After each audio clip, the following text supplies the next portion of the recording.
and Mo, Deuce and Mo, Deuce and Mo. They tell you what they know.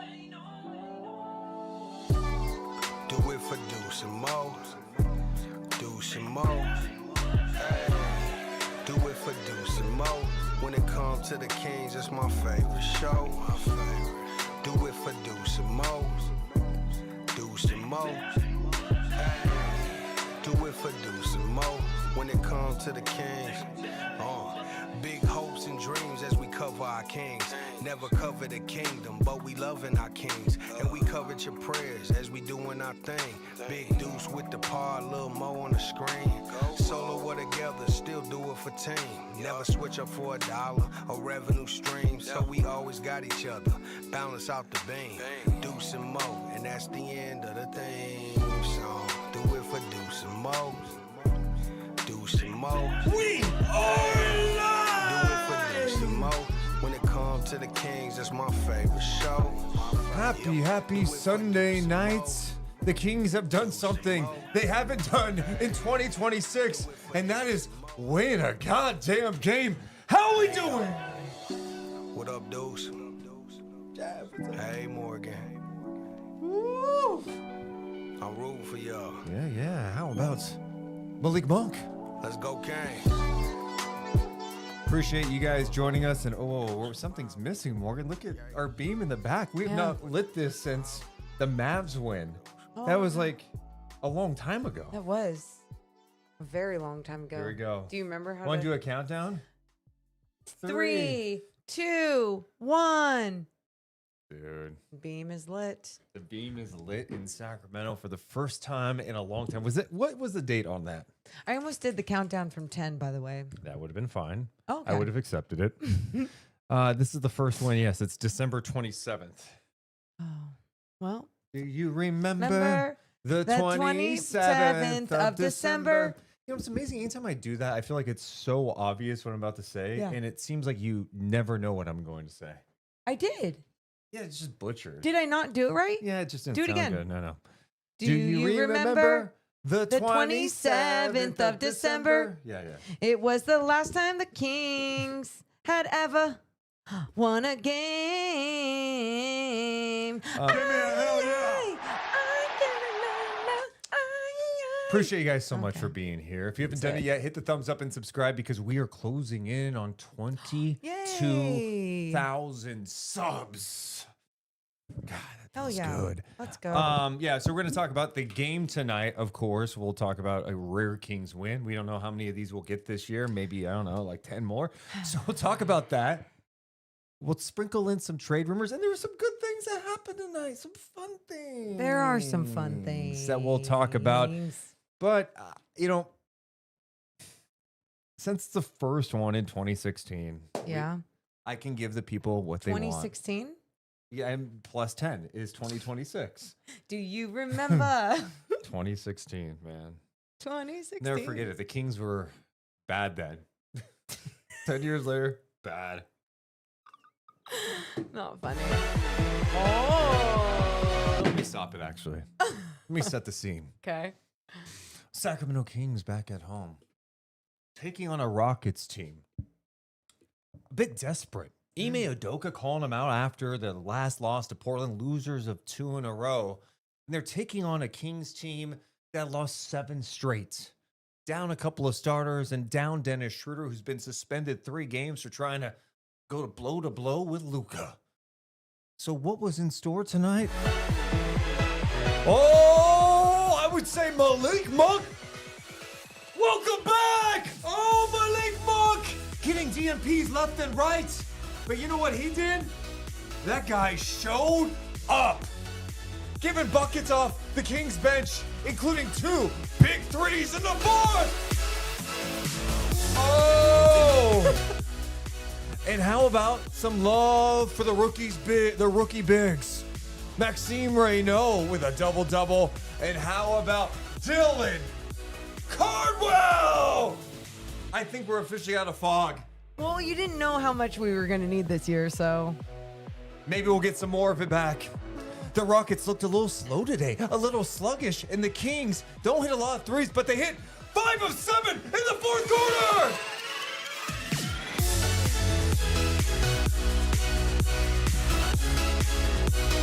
The Bucks back!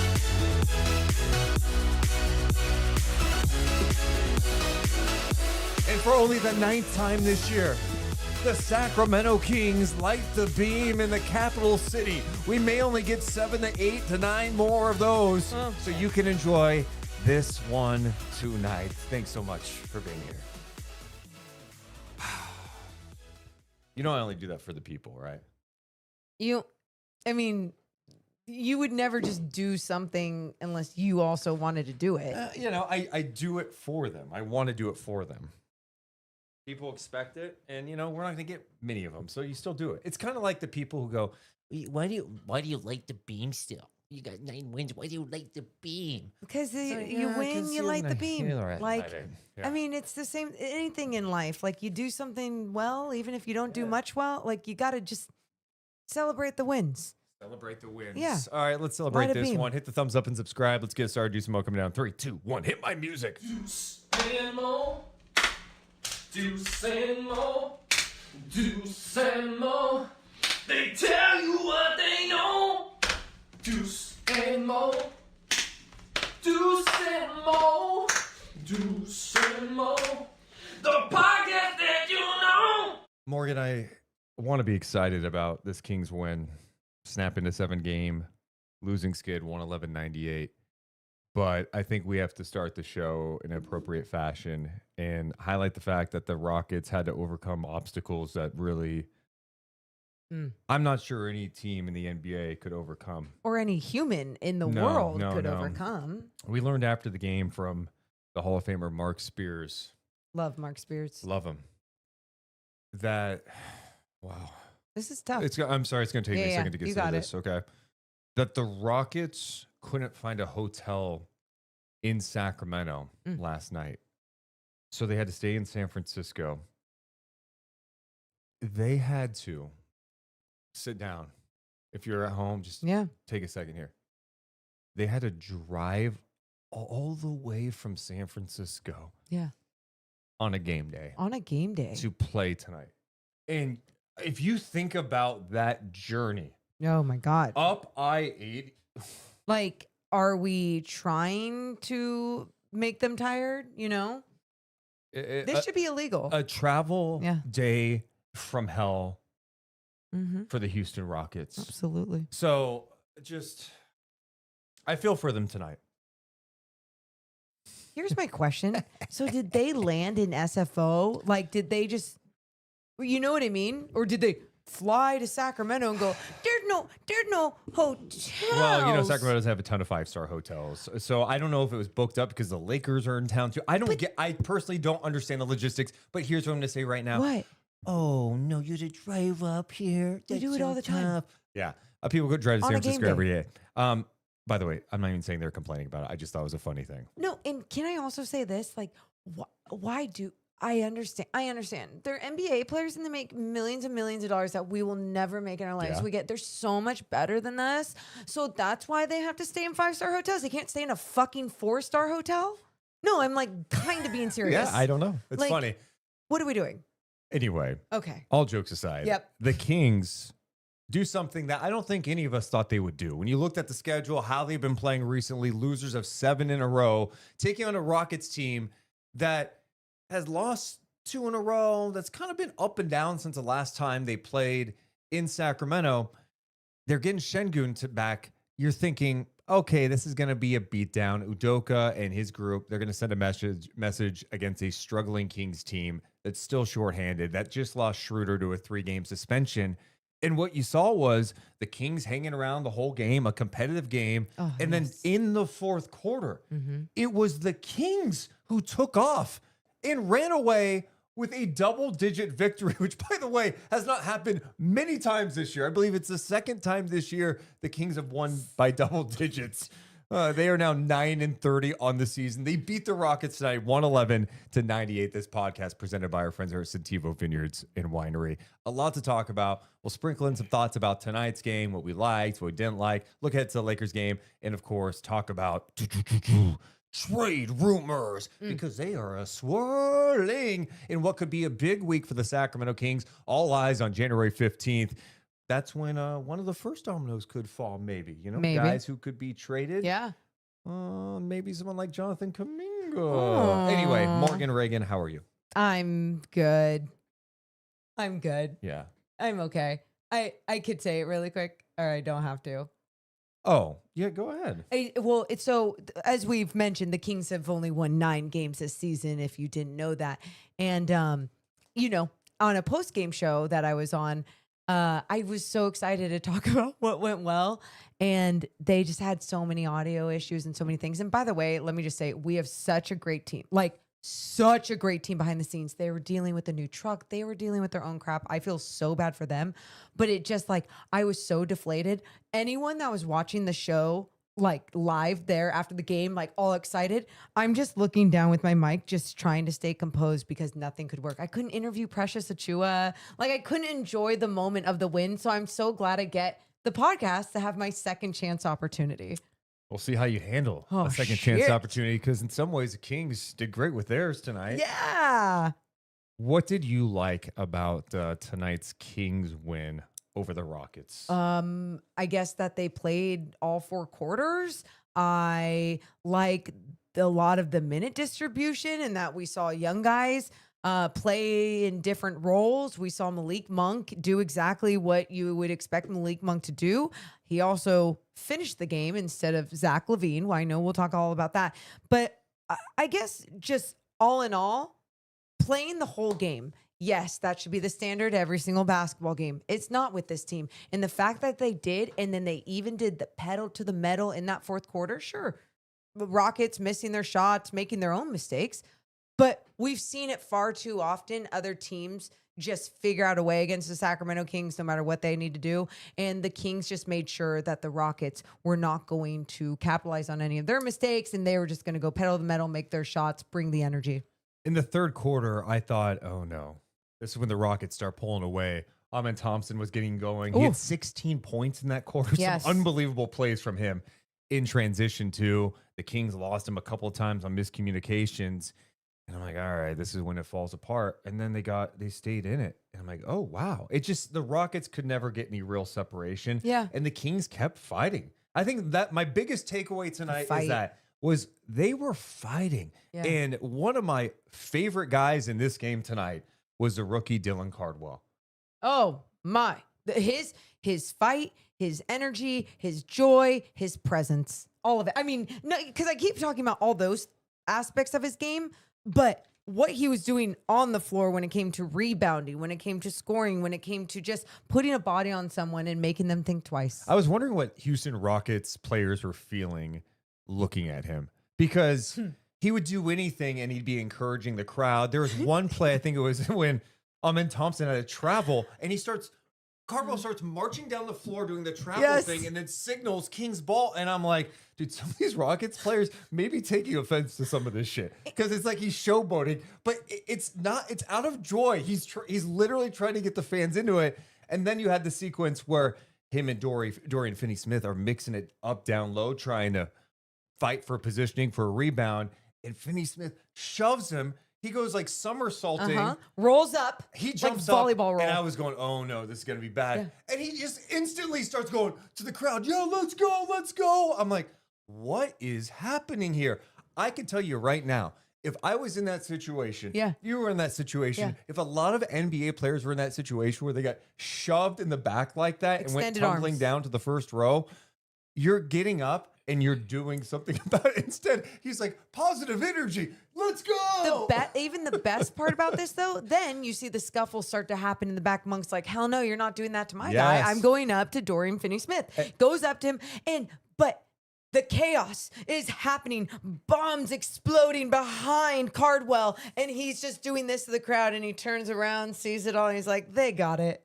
They got it. No, it was just a fun moment. And I loved Malik getting in there too. Nique was too. And I Doug Christie had to know. grab him. I know. I was loved all of it, but I love Malik just being like, no, I don't give a shit. I don't care if this is a rookie that I just met this year, whatever. Like he has a Kings jersey on and I'm not letting that shit happen. It's funny because there's always one of these guys that Kings fans end up just loving. And you think about throughout the years, right? It's like, I remember John Brockman's rookie year, the Brockness monster. We talk about Quincy Acey, Reggie Evans. I mean, even like Harry Giles to a certain extent for a different reason. Yes, I think so lovable. You know, right? So lovable. And then like now it's Dylan Cardwell, who no one is going to proclaim as some like a superstar in the making. Yeah. But the more you watch him out there, I see a guy who can move defensively. He can switch out on the perimeter. He had to switch on KD a couple of times. Like, oh shit. And he held his own. Yeah. He battles for rebounds. Tonight, he missed a lot around the rim. He was like 4 of 10 in this game. Yeah. But he was getting the offensive rebounds. He had 8 offensive rebounds in this game. And I'm not saying he's like the star of this game, but I felt like with a season where it's been just an absolute shit show for Sacramento, just a mess, to have a guy that's just going to bring like a positivity and like a work ethic and just like dogness to the floor. Dogness. I'm just making shit well, up right he did now. bark at the end when he was did lighting hear the that. beam. I just thought it was cool. Deuce, we are allowed to get excited about these things without getting excited like, he's the future. He's a star player. It's not about that. This is what makes sports fun. When especially you are a fan of a team that has been really bad over the years, you can look for the bright sides. You can get excited for those moments. You can get excited for those wins. Dylan Cardwell is a winner. He is so fun to watch, but it has been even more fun with every ounce of joy he leaves out there on the floor and all the things that you're doing that he does. You're exactly right. It's not to be a villain. It's not to shove it in anyone's face. It's literally, he is just like a Care Bear and it's like coming out of his soul and he's like, ha, I'm spreading love everywhere. He's funny. And, you know, on the floor, he's very physical. Yeah. Sometimes too physical, but I like the fact that, you know, he's an older rookie too. He played like 5 years at Auburn. He comes to the league and he's built. He's pretty strong. He's got good size. He can alter shots. I think he's pretty good at getting vertical at the rim to contest shots, and he rebounds. Yeah. I don't know what it means long term, but I go, hey, I'm cool with seeing him on this team for a while and giving him this opportunity because he goes out there with max effort. That's it. Because it's going to be, especially in this league and what you need to see even from bigs nowadays, it's going to be situational. Whatever roster he would end up on, whether it's depth, just within depth or anything. Like, he might be able to play in the NBA and bring that same energy, especially at practice, or be there if like there's a health problem with the team. But with the Sacramento Kings, he's going to play. Domas is down and this team is in a very weird spot. And so it is so cool to see him play. I think he has the ability to be a backup big on a decent team in this league if he's able to work on his touch around the basket. Yes. Because I think defensively, he does so many good things out there. And because he plays with that physicality and he's got good size, big. He could have a chance. Fair enough. And guess what? I love seeing him get a chance even here just to see what he is. In the live chat, who was this? Arj says, oh, he's literally a Care Bear? Literally a Care... Hey, chat. Which Care Bear would he be? Let us know. I can't name. You could say right now, Deuce Mason, I will give you $1 million. You have to name one Care Bear. I'd be like, well, I guess I'm not winning $1 million. I didn't even realize that they actually had names. They have a Grumpy Bear? Okay, so I didn't know if they had names or not. I was Funshine Bear instead of Sunshine. I don't think I ever connected with the Care Bears. Because I wonder why. You are a dark soul. You're not a Care Bear. I'm more of a Berenstein Bear guy. Is that the thing? And you didn't even watch Berenstein Bear. Yeah, I looked at the books at the book fair. We couldn't afford to buy them. Okay. All right. Sorry, my bad. Tender Heart Bear? Wish Bear? Share Bear? I don't know what bear he'd be. You just let me know what Care Bear he'd be, okay? The next thing I love tonight, Malik Monk. You know, Malik's been getting DNPs left and right. And then when he's gotten the brief moments, it hasn't looked good out there. And who knows how long he's going to be on this team. Yeah. He's been in so many trade rumors, and we'll hit on some of those later. I just love that he got the opportunity tonight, probably because Schroder was out, right? Suspended for 3 games. But he went out there and he had a big impact on the game. It felt more like the Malik Monk that we've known in Sacramento the last couple of years. What stood out to you? Well, he knew he was going to obviously be playing in this game. Like he's told before the game, especially with this weird season. And I think knowing that and probably knowing that it wouldn't be so scattered as it has been gave him the confidence of like, yeah, I'm just going to be me then. And being himself is being a team player while also being a score first mentality type person, whatever. He's willing to attack the rim knowing that he wants to score, but has the ability with the hang time and the vision and everything else to play make and make something else out of it if it's not there. And so tonight, loved seeing what he was doing throughout the game with his joy, his energy, all that. But then it was just late in game to me, truly, when he knocked down both those threes, huge threes, Massive. big clutch moments for him. To have those moments, the ball was swung around him. And by the way, the ball was swung around. The ball was moving in those moments too. And that's what made everything so pretty. That's you a could good feel point. the energy through the basketball. It felt like that. Well, and you know that they were also getting stops. Absolutely. Right? And some of it, the Rockets were just missing a ton of good looks, I felt like, in Yeah. that fourth quarter, but the Kings took advantage. And you're right, they moved the ball. We've seen so many times where it's like, all right, it's ISO time here. And it's like, no, like, let's get down here, Hill. Let's push the pace. These guys don't want to run. Yeah. You think Şengün wants to run the floor right now? The Rockets just didn't look like they wanted to run at all Yeah. in this game. And Malik hitting those back-to-back threes. That sealed the game. Yeah, it was really cool. And I just love that it was him. I love that it was Malik Monk. I love that when he came in, like I said, he was just playing like he had never had a DMP this year. And then I think that's what else made his game special. Like, sure, the big threes, the big moments, but it was like he was so deserving of those moments because he was doing everything else. He was sticking up for his teammate when, you know, his teammates getting pushed down to the ground. He says, hell no, that's not going to fly with me. I don't care if I've known this teammate for 1 year or 5 years, like I'm going to go after this person. That is so very important to have on your roster. We always talk about that fire and just playing the right way. And Malik was playing the right way throughout his 26 minutes. Nice to see someone hit some threes, huh? Kings only hit 8 tonight. 8 of 23. They took 23. Dude, who Westbrook had 3, LaVine had 3. Okay, yeah. I mean, those are your 8 threes. Those are your 8 threes. Wild. That hurts. Yeah. I don't want to talk about that. We can talk about some of that stuff in a bit. Yeah, so love Malik. He's the butcher and barrel player of the game. I know it would have been easy to give the card to Well. I gave it to Malik Monk. Okay. That's it. I mean, that's totally fair. So impactful in many different ways. 15 points, 4 rebounds, 3 assists in 26 minutes.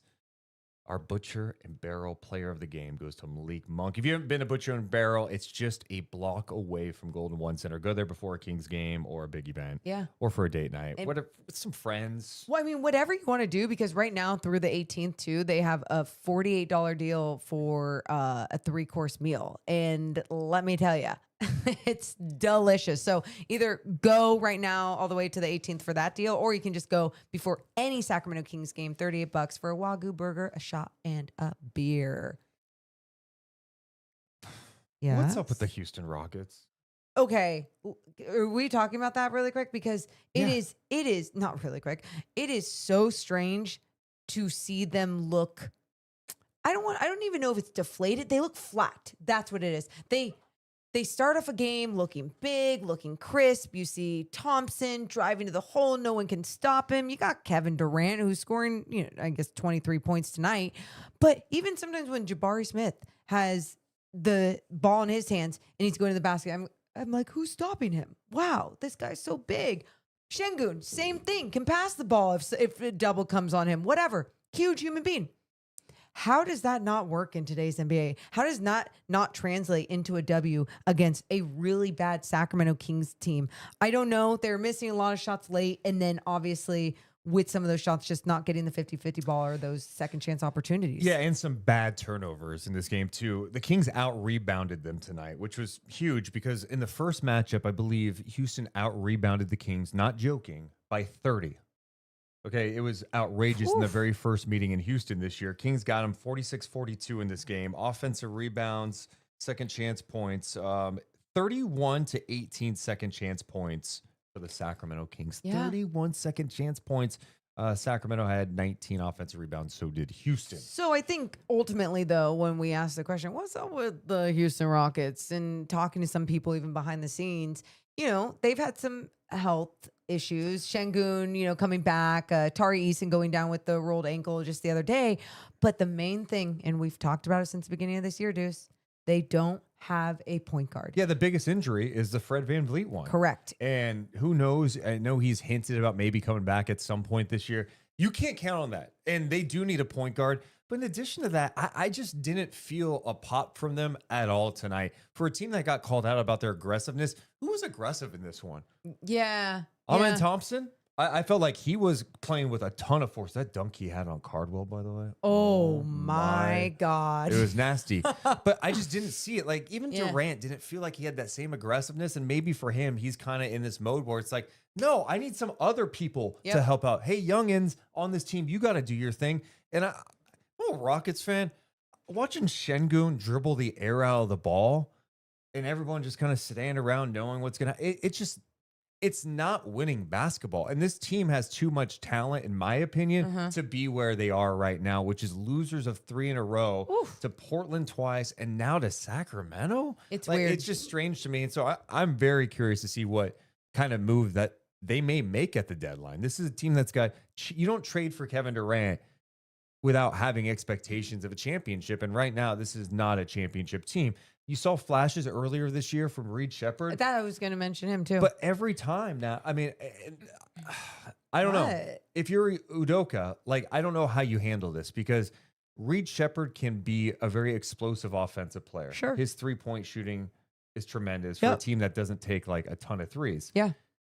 He gets picked on every time defensively. I mean, it got to a point tonight where like Nique Clifford is like hunting him out, and Nique had that and one opportunity on him, like backing him down in the paint with that lefty scoop shot. And right after that, it seemed like Udoka's like, all right, I'm done with it. But also, when you're playing 15 minutes and you're only attempting 2 threes, and that is like your elite skill set, and then you are a liability on the defensive end. Again, it's something that we've been seeing in the NBA with undersized guards. If they're a liability in any other way, they better be really freaking good at something else. I mean, I'm talking like elite, no one can stop you. And with Reed Shepherd, I would say it would be his shooting. But if Şengün is dribbling the hell out of the basketball and they aren't moving the ball around like they need to on the offensive end, and his spacing isn't helping that much, then the other end of the floor, it's going to be a little bit different, especially if the Sacramento Kings, a team that offensively has been struggling a lot. And struggling defensively too. And struggling defensively too. But my point is, offensively, for them to be able to, do what they want and seek someone out like a Reed Shepherd and still figure out a way to score on that end of the floor. Yeah. The Rockets scoring only 98 points against Sacramento is crazy. I'm not trying to take anything away from Sacramento. Some of it, the Rockets missed some good looks. I thought Sacramento's compete level was great tonight. They still had defensive breakdowns, but some of the best like lineups out there, in my opinion, watching, like, did feature some of the younger guys. Nique Clifford did some good things defensively. Yes. I thought Cardwell did some. Max was battling too. He had those early fouls in the first quarter. He picked up 2 fouls in the first 2 minutes of the game, and he had to come out. But it felt like that group that came in the second quarter, and then later in the game, you had like Monk, Keon, Nique, Precious. I don't know if that was the group because Eubanks was in there. I'm looking at one of them. I don't know if that was the Monk, group. Nique, DeMar, Precious, Cardwell. Anyway, there was When you saw some of the younger guys out there I thought did a good job defensively. Eubanks, can I just say this real fast? Some things I didn't like. I say be nice. There were at halftime, I believe Drew Eubanks and DeMar DeRozan were tied in shot attempts. Was that at the half? I think, no, it was. Oh my God, it might have been. It was at the half. Oh my God. Jeez.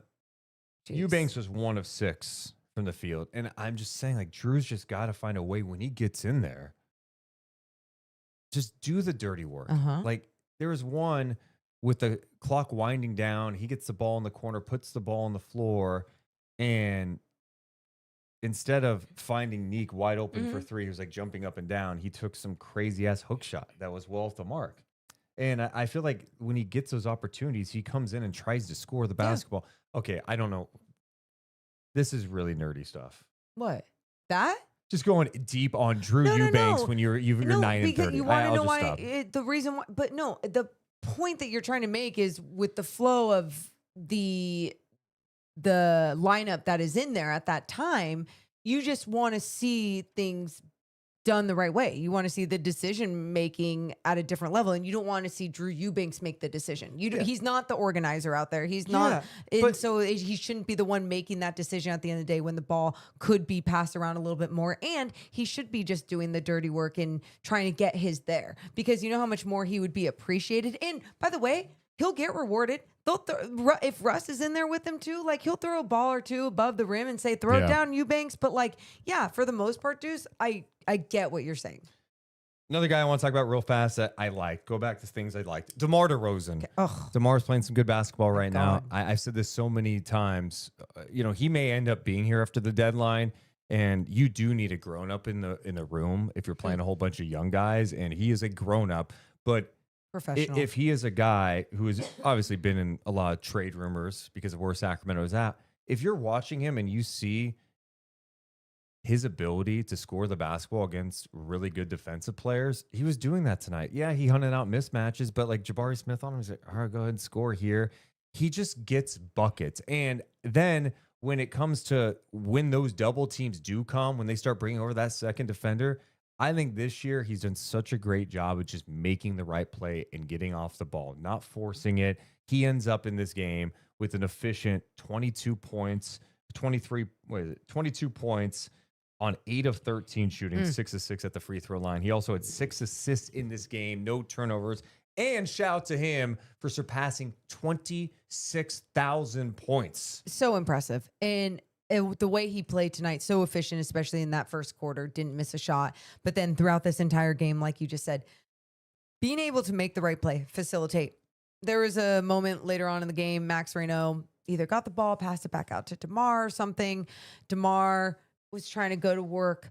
Max does the thing that I always want anyone to do when DeMar is dribbling the basketball. Move without the ball. Yep. He has a nice flash in the paint, strong. DeMar, quick decision, precise, crisp pass to Max, just a nice little short range shot. My point to that being is DeMar is like, I'm looking for mine, but if you're also going to do something else like for me, I'll make you better. I will make the right play, make the right pass for the most part. That was one of those nights for him. Max had 12 points, 10 rebounds in this game, battled through foul trouble, played 20 minutes, and that's a big buckets late. A couple of second chance opportunities in the score that kind of sealed it for Sacramento. Westbrook ends up playing 34 minutes, 15 points, 10 assists, and 6 rebounds, and the Kings get a win. Hey. Kind of crazy. It is kind of crazy. That was the entire fourth quarter. I was like, okay, when is it going to go bad? And I wasn't trying to be negative. It was just more that's realistic. Yeah. I mean, they're eight. No. I mean, but like, you know, when you just do that when you're watching a game, it's just like, why did I even have to? I shouldn't just automatically go to that thought, even though it keeps happening. It's more just like, let it happen. Let it happen if it happens. Like, because you know, it's funny. I think in that Warriors game, I was so thinking it was going to be competitive, even when the Warriors went on a little run. I was like, oh, they'll get back into it.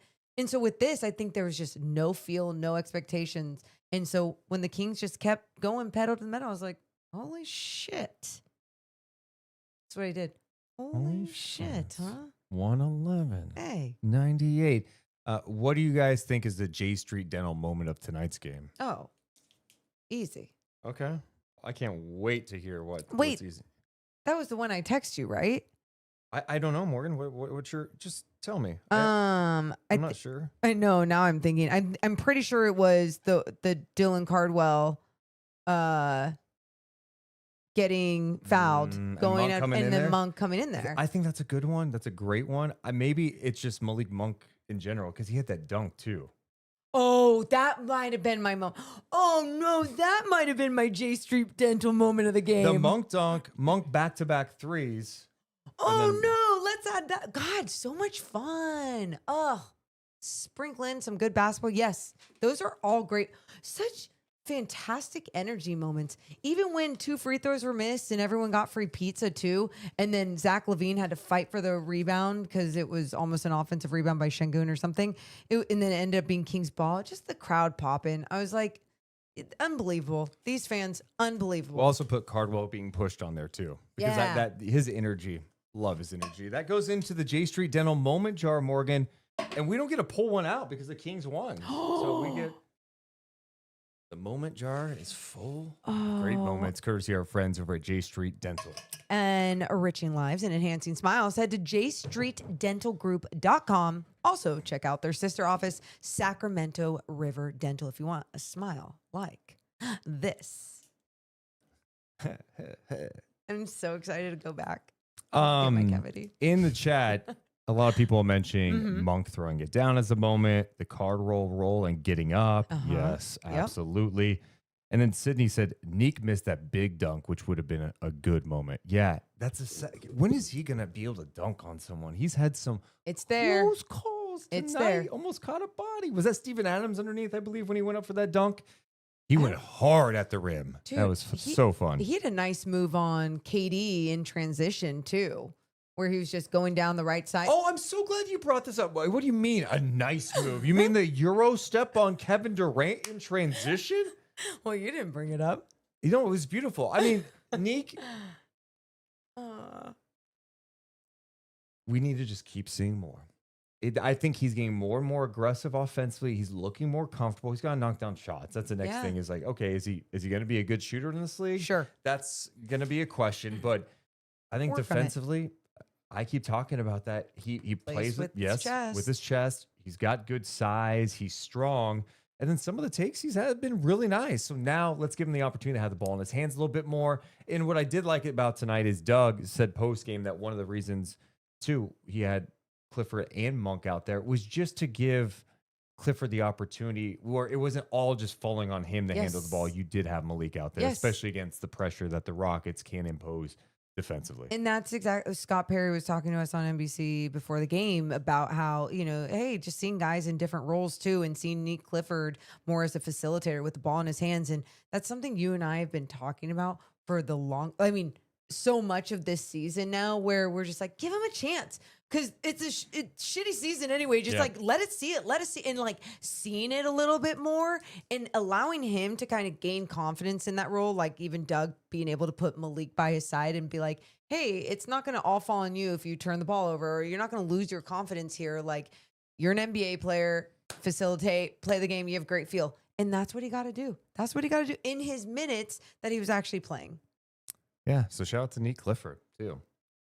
Coming up next, trade rumors. Hey. There have been some trade rumors flying around involving the Sacramento Kings. We try to make sense of them because right now there's probably some real stuff that's out there, but there's a lot of bullshit when it comes to trade rumors. We just know, right? It's a game. We'll talk more about it coming up. But we should mention tonight that we're presented by our friends who are at Sentivo Vineyards and Winery. Oh, man, I love these people. They're all Kings fans. And so great. We were talking to some people tonight that have had some of their bottles as well. And they're like, I'm just so excited to go check out their beautiful tasting room. I'm like, yeah, you got to. It's in Sassoon Valley, which is just in Fairfield, about 45 minutes away from Sacramento. If you haven't checked them out, go check it out. You can go to sentivovineyards.com and check out all their bottles there. That's where I order a lot of my bottles, or I'll just run through the tasting room and pick up some there. But seriously, one of the most beautiful places, some of the best people. Go to sentivovineyards.com. Also presented by our friends over at Medic Ambulance. Woo, woo. Medic Ambulance has set the standard in emergency medical services for over 45 years now. From life-saving responses to being the team behind the scenes of your favorite events, Medic is here to serve. Learn more at medicambulance.net. Appreciate everyone's support of the Deuce and Mo podcast, including all the basketball sickos watching us live right now. Hell yeah! We are pushing for 22,000 subs. So if you have not subscribed to our YouTube channel, it doesn't cost you a dime. Hit that subscribe button. Make sure to hit the thumbs up as well. It just helps our channel grow. Hit the comments after. It just helps the channel grow so basketball sickos around the world can see the content. And a quick reminder, we are doing a lot of content here. In fact, yesterday, there was no Kings Day game. We did like 4 videos yesterday. We talked about one of the prize rookies coming. He's not a rookie yet. Sorry. I know. One of the prize prospects There we go. coming your way. Could be the number one pick. AJ DeBonsa. Yes. And we did one on Dennis Schroeder's 3-game suspension. Mm-hmm. Just go check it out. YouTube.com/@DeuceandMo. Let's talk some rumors, Morgan. I'm sick of rumors starting. I'm sick of being followed. You know that song. That is. I do it every time. Britney Spears. Lindsay Lohan. I'm sick of rumors starting. I'm sick of being followed. I'm just kidding. And then she has like the paparazzi. I knew in it the wasn't music Britney video. Spears, but isn't there a rumor song by Adele? Rumor has it. Oh, good job. Rumor has it. Didn't Lady Gaga have a Ooh. song about rumors? What's that one? I don't know.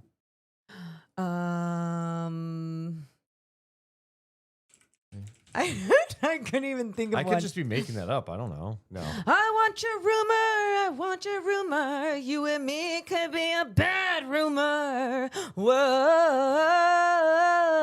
You could have mixed in trade or something in there. Caught up in the trade rumors. Whoa.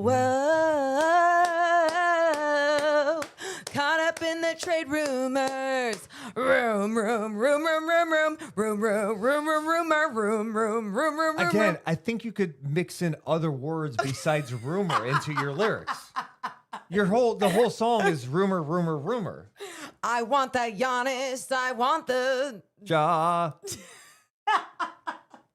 Could Kuminga be on the move? Wait, who? Kuminga.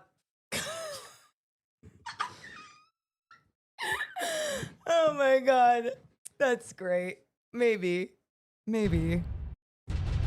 DMZ. Yes, rumors. And just a warning this time of year because I see it and it's happening more and more where there's just some random like Twitter account that's like, hey guys, I'm hearing there's a 3-team trade brewing between the Nets, the Kings, and the Warriors. And then everyone hops on it. Or today I saw one, I think it was involving the Hawks and the Kings for Sabonis. And then I see fans talking about, oh, who's talking about this big deal?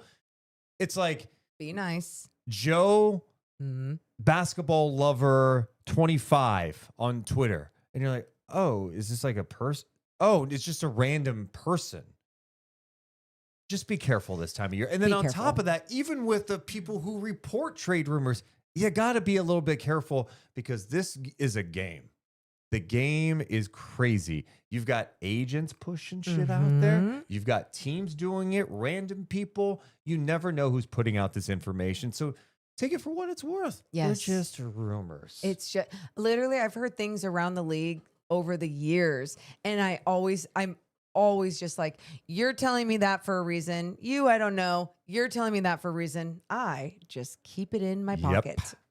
Well, we got one today involving the Sacramento Kings, a couple actually. The Bucks interested in Zach LaVine and Ja Morant. This is according to the Milwaukee Journal Sentinel.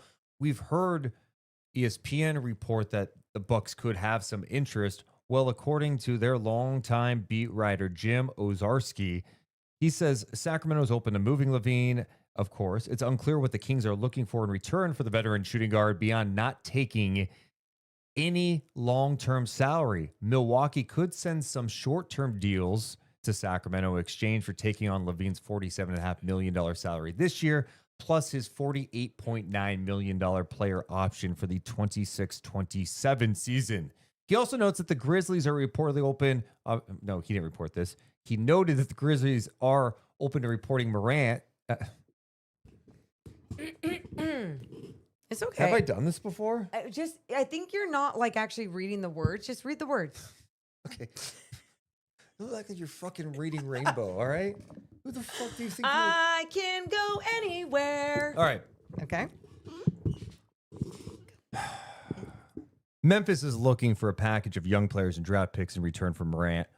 Milwaukee can't really offer it either, but could send the Grizzlies other smaller tradable salaries. So anyway, Bucks interested in Zach LaVine. We're hearing more and more about that, and their longtime beat writer reporting it. That's, serious. It's not just like, oh, maybe Joe they Random are. 25. Yeah. Exactly. When I hear this stuff, I just think the Bucks are just in such a tough spot. Okay. You think about these two moves, whether it's LaVine or Ja Morant. is this really going to propel the Bucks to new heights? Or are they just delaying the inevitable, which is they're going to end up having to move off Giannis? I'm not saying that like someone like LaVine, especially with his shooting, Yeah. couldn't help out the Bucks offense, but at what cost? You're trying to match salaries. Yeah. So you're going to give up like Kuzma, Portis, whatever else to get LaVine. You're really thin at that point. Mm-hmm. And you already have some scoring guards with Rollins and Kevin Porter Jr. It just doesn't feel like that should be the greatest priority. Like I just don't look at that move. If they got Zach LaVine tomorrow from Sacramento and go, hey, the Bucks, they just got way better because they're going to deplete their team by doing a trade like that. Yeah. And I think I'm trying to put myself in their shoes. And I have so much like empathy toward their situation, for their fan base, for the market, everything. It's like you're never going to have a player like Giannis again. Like most likely, you're just not going to. And so delaying the inevitable is probably that desperate, irrational emotion or thing that just kind of happens when you're put in this situation. So they are trying to do everything that they can. And I was going to do air quotes with that just because it's like, Zach LaVine isn't everything. Now, could he be a good piece around Giannis Antetokounmpo? Like, who knows? Like, probably anyone, any good basketball player can play better basketball around someone like Giannis. But at the same time, I don't think that's moving the needle in the East to make me go like, oh yeah, this is their chance to win a championship. This is where they're going with it. So I feel like make the good business move and try and get as much as you can, sell high on Giannis, all the things. I know. So hard. It is, but they're not so it doesn't hard. sound like they're going to go in that direction this year. Yeah, it seems like as long as he is cool with being there, they're like, we're going to keep him and we'll make tweaks around it. It's just at what cost? Like, do you start thinking about moving a future first round pick like down the road in 2031 or 2032? You obviously wouldn't do that in the LaVine deal. I feel like if they're going to make some crazy swing, and I don't even know if this does it, I would be looking more at Michael Porter Jr., right? Who's younger, got more size, who's having a hell of a year this year for the Brooklyn Nets. Does that make more sense? But that's where like the Nets are going to create a bidding war. They have no reason to just let Michael Porter Jr. walk, in my opinion. Yeah. They're trying to see if like the Warriors are going to give up multiple picks or the Bucks or something like that, I think, to give up someone like Porter Jr. Yeah. And I mean, that fit makes a little bit more sense, especially since, I mean, Porter has obviously reached the highs of highs in this league and everything, but also his size alone. That's what I'm saying. Is attractive. He's been great this year. And that's another, like, I know the Nets are not a good team, but you always talk about players getting opportunity elsewhere. I'm not acting as if he didn't have chances to like totally show his game in Denver. But when you're out there and you've got Jokic, who is going to control the offense a lot for great reason, one of the best players ever. You got Jamal Murray too. That 2-man game so electric. You know, at times he was not in the position to maybe show what he is truly capable of. And now he's getting this chance in Brooklyn. And he's playing really, really well. Yeah, you get to shine in a different light. And I know defensively over the years, we've talked about him being a liability at times, but he has gotten so much better on that end of the floor as well with his awareness and just building that IQ. Yeah, that would make more sense. I think with everything though, going back to even like the Zach LaVine thing, that was something I was talking to you about earlier today, and looking at the rosters and how they would actually make this work with salaries. It just doesn't make a lot of sense to me. And I don't know if I'm missing something. Yeah. I don't know what I'm missing, but it doesn't make sense for me from so many different angles. So I'm so interested as to why they would be so intrigued with Zach LaVine and going that way. To have a guy who could fill it up with the amount of tension Giannis gets, to have a guy that can get you a bucket. But I don't think he does some of the things that they have weaknesses of right now. He doesn't rebound well, right? They need some toughness. They need people who can guard. They need size. That's kind of what they need at this point. I don't know if LaVine, obviously, he doesn't check those boxes. And from Sacramento's standpoint, I would be careful on a LaVine deal. What do you mean by that? You just don't take back contracts that are extend further out, yes. right? Okay, yes, because yes. What's the worst case scenario for Sacramento with LaVine? You don't move him, okay? Uh-huh. And he's back with you. Uh-huh. say he picks up his option next year, which is, I would say, the likely thing, right? $48 million. I'd be picking up my option. It's an expiring deal.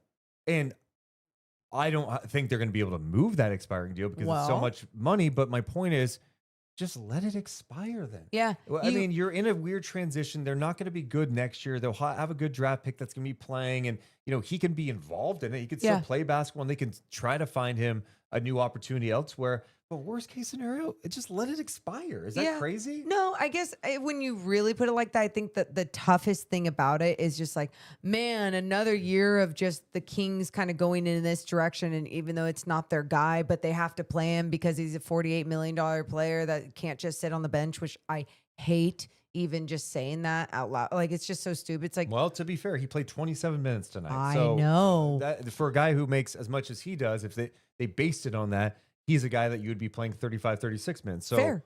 But maybe they were also trying to showcase Malik Monk a little bit more. They were like looking to do something like that tonight. I don't know. I don't know for sure. Obviously I don't know what that was about. But LaVine played a lot of the first quarter, then didn't play much of the second quarter, and then obviously from there on out, he didn't even end the game. Which I liked how Doug Christie went about that, because it's like, no, if a group is cooking and like Malik Monk Let is him playing cook. good basketball and those guys are kind of flowing, screw the rotation. No, just you're 8:30. Just go out there and play. Hey, they're 9-30 They're now. 9-30 now. Hell yeah. Let's go. Next up on TMZ, this one's from Mark Stein and Steinline, reporting today that the Kings, meanwhile, are generally painted as a team that does not intend to pursue Ja Morant. Okay.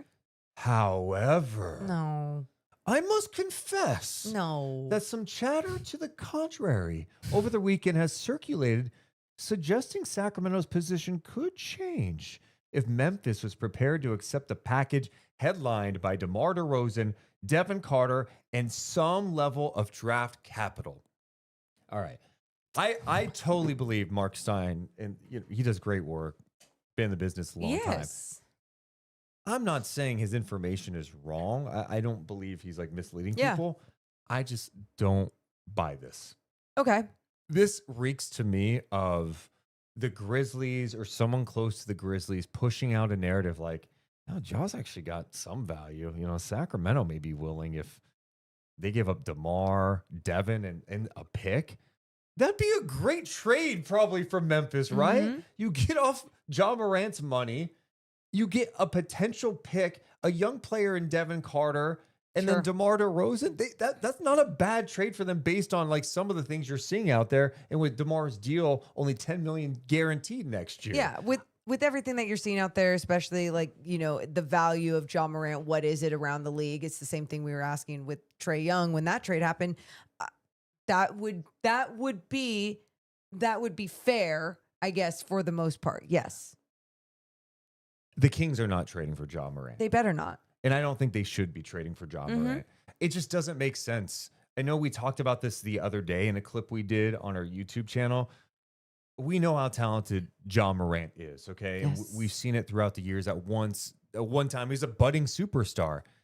But he's expensive, he's small, and his game, in my opinion, has been declining the last couple of years. Some of the things that made him special, his ability to put pressure on the rim and Yes. finish at the rim and dunk on people, was nasty, and be able to collapse the defense. He's not doing that as much. The frequency's gone down, and then he's not a good shooter. Plus, we're not even talking about all the other stuff No. that has happened in the past with him. I'm not saying he's done as an NBA player, He's obviously. young. He can go somewhere and revitalize his career. Yep. I just don't think it's going to be Sacramento. They are not in a position, in my opinion, There we go. to do that right now. Sacramento needs to be focused on one thing. That is developing some of the young talent they have, seeing what they have in that young talent, getting a top 3 pick. AJ DeBonta, yes. Dear God, yes. And not taking on any crazy long-term salary. They're just not in that position. So I just do not buy that the Kings are interested in Ja Morant. I don't at all. And I Good. think teams, or a team like the Grizzlies maybe are using that trying to spark some interest around the league. For sure. Again, it's like we said, I mean, trying to manipulate the situation, whatever it may be. Hopefully that is the case with this, because for all those reasons, absolutely yes. But I think the number one thing is exactly what we're saying. It's not even about Ja, it's about the Kings and where the Kings are at. And it's not even about like, oh, a Band-Aid, just another Band-Aid or a star name. No, the Kings do not have a culture in place. They do not have a lot of things. And Ja Morant is in need of a lot of things with an NBA team. Structure, culture, just positivity.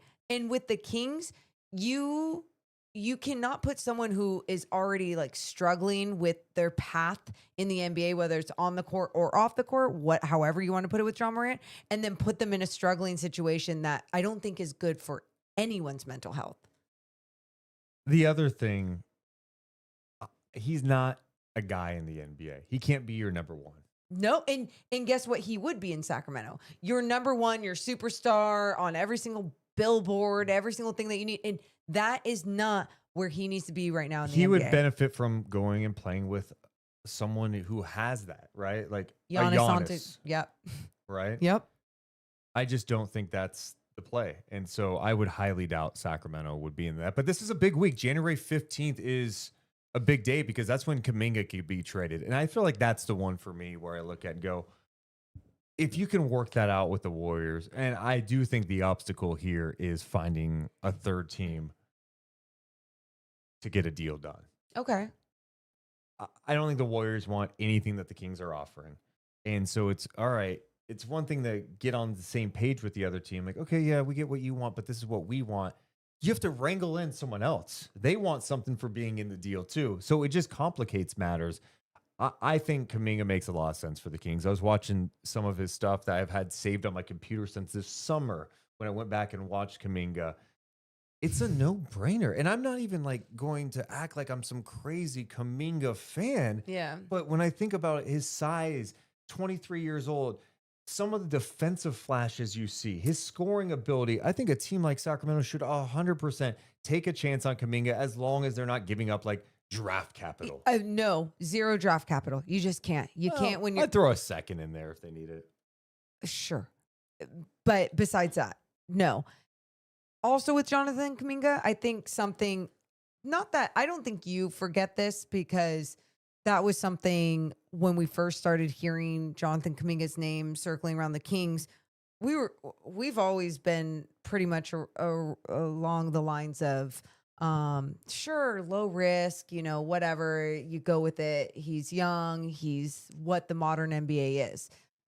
He has a lot of flaws. Absolutely. Like defensively when he's ball watching or when he just makes some dumb move or something with losing the basketball because he's not fully focused or making a bad pass or whatever it is. Like, but when you're watching a player like this, because you're like, can they fit on the Kings? You're totally going to nitpick all their mistakes. There's so many mistakes being made right now by the Sacramento Kings players, and by so many other players. And just, I feel like when you're watching for depth players and not star players, there's going to be a lot more flaws and and ways to criticize them and everything. And that's how I feel about Jonathan Kuminga.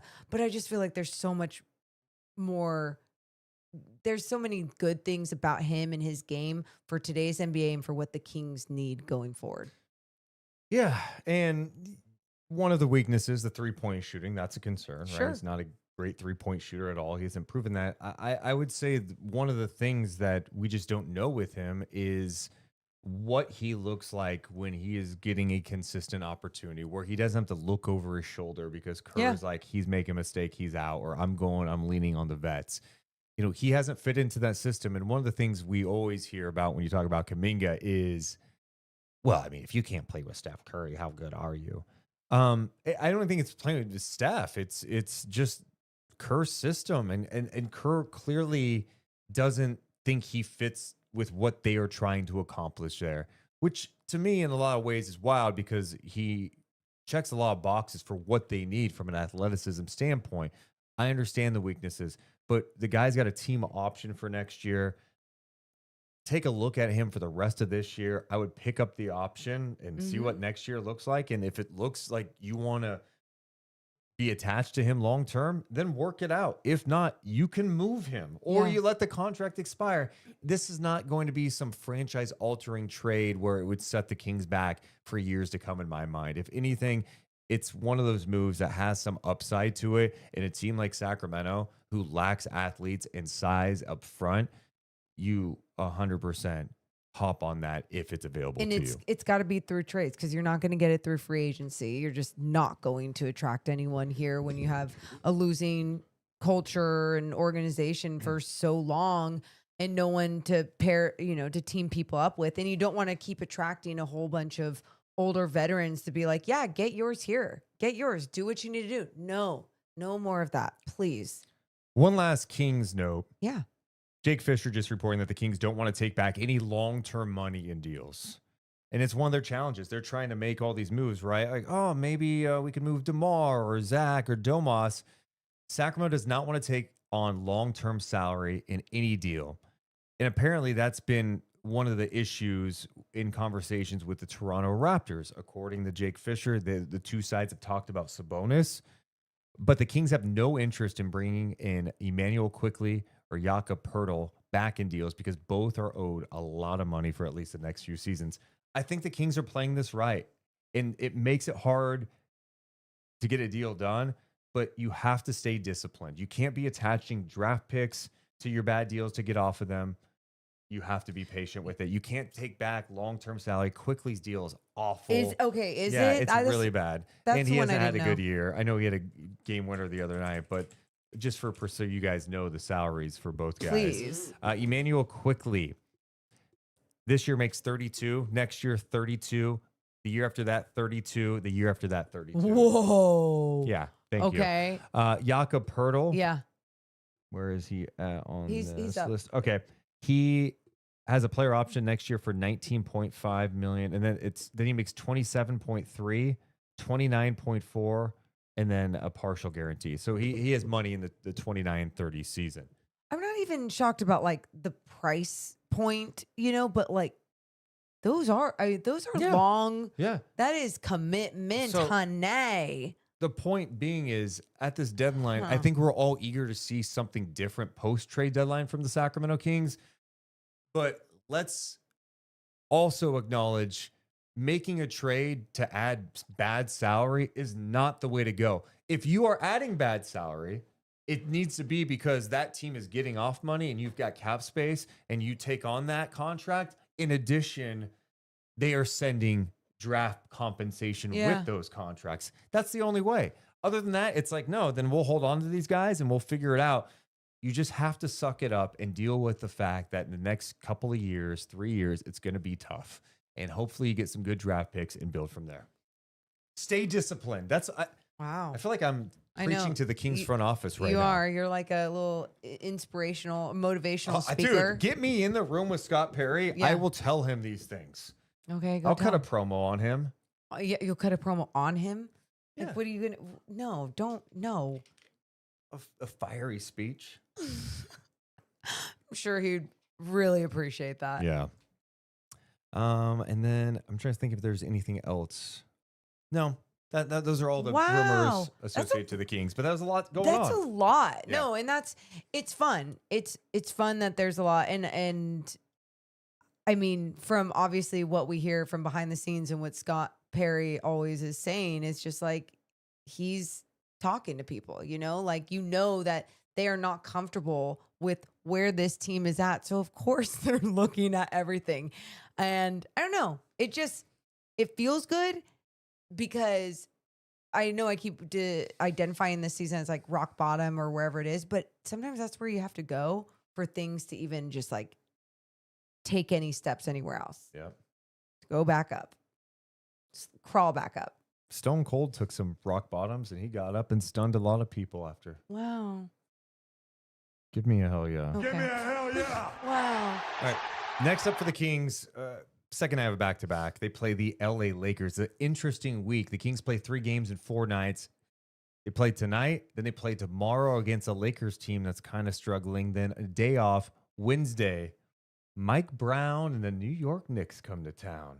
Whoa. Before we get there, LA Lakers, they've been up and down, 4-6 in their last 10 games, and their offensive rating is near the bottom of the NBA in that span. The only team lower than them over the last 10 games, the Sacramento Kings. Austin Reeves is still out. We don't know if LeBron James is playing tomorrow because it's the front end of a back-to-back for them. He doesn't play back-to-backs, it seems, so who knows if he plays.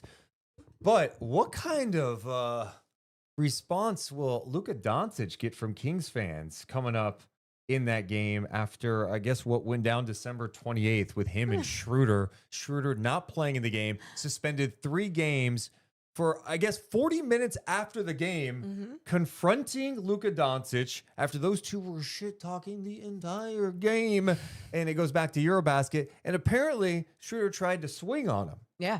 Apparently, we do not have that footage yet. We are praying and hoping that TMZ somehow finds that security footage. I mean, it has to be like when AEW leaked the footage of CM Punk going after Jack Perry. Yeah, you know the footage. Like the footage exists. It does. We need to. It has to. Wait, didn't we end up seeing that footage? Didn't they end up putting that footage out? Yes. Oh yeah. I'm saying that the Schroeder footage exists. Like we have to see it. Yeah. Don't you want to see it? Are you serious? Absolutely. Like, that's like Real Housewives stuff. I mean, for anyone that's watching Salt Lake City, you know, we want to see what Meredith was doing on the plane. Was she screaming at Brittany? We don't have footage of that. Producers had their cameras down. But we have footage at Crypto. Do we really? Morgan, we have to. There's gotta be. Yeah. Some people are saying some chants that should go down. Scared of Dennis. Luka is just one of those guys that talks all the time. He baits. And he baited. Oh, yeah. Someone call him a master baiter. Gross. Weird. Why is that gross or weird? He's really good at baiting people in those situations. He's an elite baiter. That is disgusting. Anyway. And Schroeder took the bait. Mature. Schroeder took the bait, and I mean, how could you not? And we can all agree, like Luka, very punchable face. Oh yeah, I said it last night. Yeah, like he's on first team all punchable face in the league. And then Pat Spencer, and then Cam Spencer. Yeah, we're such dicks. Oh my god. No, but Garrison Matthews. Garrison. That's funny. That is. Okay. But seriously, yeah. I love that there was fire though. Because I know what we saw from Malik Monk tonight on the floor. And then even when we heard that story and Dennis was suspended 3 games, I'm like, who cares in this season? Kind of cool. Great. And when I say that, I hope, again, didn't see footage, so I don't know what else went down and everything else. But yeah, he had that fire and competitor and didn't like him on the court or off the court. Kind of a bummer that the league took so long to suspend him because he misses this game against the Lakers. It'd be cool to have the rematch right away. It's like, oh, he's coming off the suspension and he goes toe-to-toe with Luka again. That would be better for storyline perspectives. It would be dramatic. I wish they were allowed to be in the arena. I do wonder why it took that long. Well, maybe because they went back and were watching the tape. Okay, but if it happened December 27th and you suspended him on January 10th, like what? Maybe they did it for this reason. They were out of office? No, maybe they wanted to time it out like this. Either way, Dennis Schroeder also loses $281,000 in salary for missing these 3 games. I think he'll be okay. I think so. Other people in the chat are dropping first team all punchable faces. Grayson Allen, that's awesome. Dylan Brooks is up there. Yeah, but there's something about Dylan Brooks I like appreciate. Is Dylan Brooks doing somewhat of like a baby face turn? He's not a baby face. He's not a baby face. Okay. But like Stone Cold started as like a heel. And he didn't really change too much. He was still flipping people off and stunning everybody. Okay. And he became a baby face. He wasn't like doing cheap pops to the crowd. Yeah. He was kind of the same guy the whole time. Yeah. Dylan Brooks, has he really changed? The only difference now is like he's better offensively knocking down shots. And I think people are realizing, oh, maybe he wasn't the problem in Memphis. And he's going like to these other teams, and Phoenix is having a good year, and he's like helped their culture. I think what it is too, it's more appreciated because it's translated into, hey, if you're going to talk shit and be the dog that you are, you better do some other things on the basketball court. And he is doing the other things now. You know, he's like kind of backing up what else he is. He's not just relying on that. I think he's been misunderstood over the years. I don't think he's changed much. I think he is who he is, and people have a better understanding of who he is. Okay, that's fine. That's a fair breakdown. Rudy Gobert getting mentioned. Buddy, you can't put Buddy Hield on that. Buddy, he's sitting on the bench with a basketball happy. There was an article the other day, I think in the San Francisco Chronicle, where they were talking about how great of a teammate he's been with the Warriors, even though he's not playing. Like, he's just super supportive. That's good. I mean, that's cute. Still boo. CJ McCollum? No way. Get out of here. In the chat, they also say that I think Dylan Brooks is starting to get over. Dude, he is getting over with the crowd. You got me over here going, dude, I think he's kind of a baby face, man. He's got that baby face push on with stupid wrestling this fun fans. Suns team. This Suns team that is really exceeding expectations. That's true. Pretty crazy. That is crazy. Anyway, we have another podcast coming up tomorrow night. Yeah. My final thoughts. Oh, let's give some love to Bob Weir. Thank you. For those who don't know, one of the founders of the Grateful Dead. And I am in honor of him tonight wearing my Sacramento Kings Grateful Dead t-shirt that I got off eBay. I've been searching for this for years and found it. And it's crazy, Morgan, because it's not like we grew up around people who love the Grateful Dead. No. I had known about them because like, oh, Bill Walton likes them. Yeah. We got exposed to Dead and Company at Vegas Summer League a couple of years ago when we went to their show with some friends at the Sphere. I had some idea like it was going to be fun. The group of friends didn't even know. We're not aware. We're not deadheads except one person. One. Right. And it was a 4-hour show, and it was one of the most incredible things Epic. I've ever been a part of. Ever. I'll never forget it. I was also not on drugs, just to be clear. I was just vibing. I was also not on drugs. I will say this. I felt very high. And I was not at all. It's an out-of-body experience. Yeah. And I don't even think it was just because of it being the Sphere. It was because of the music and the flow and the atmosphere that they bring, the culture that they bring. And I'm not kidding. It brought us all close, that group of friends, it brought us all close. Like we all experienced like greatness together. We're all basketball fans. So for it to kind of translate to like, wow, you just experienced like a really fun game together that you'll never forget. We experienced a performance in a moment in time that we will never forget together. I feel so lucky that we got to see that show. And then we went to Golden Gate Park when Dead and Company did that massive 3-day show there over the summertime, went to one of the days. And again, it was just such an amazing experience. And when I saw the news yesterday, obviously super sad, but also grateful that I got to see him perform. This Witness legend, greatness. this icon that their music has connected with so many people over the years. And it's one of those things that I know some people are like, oh my God, Deadheads are so annoying, blah, blah, blah. Dude, you put that music on and just the solos. You just jam. You jam with it. It's a jam band, but it's so fun. And that band's impacted so many people in a positive way. And I'm beyond late to the party, but it was so cool to be a part of it. They're accepting of everyone, and that's what makes them so beautiful. Here's what I appreciate most about them: the pure love for music. Yes, for them. It is literally an art form. They just play. They just fucking play. Just like I like to see basketball, I just like to see the flow, the ball movement. Everyone's kind of shining, and you just watch it, and you're just intoxicated by it. That's what I loved about Dead and Company, seeing them live, and what Grateful Dead has done to society. So, Bob Weir, rest in peace. Rest in peace to an absolute legend, Deadhead for life. Connected it back to wrestling, like I always do. Anyway, we're gonna be back tomorrow night following Kings Lakers. We'll talk more basketball, rumors about the game too, all that stuff. We love you guys so much. But we got to go. Thanks for being here, sickos. See you tomorrow.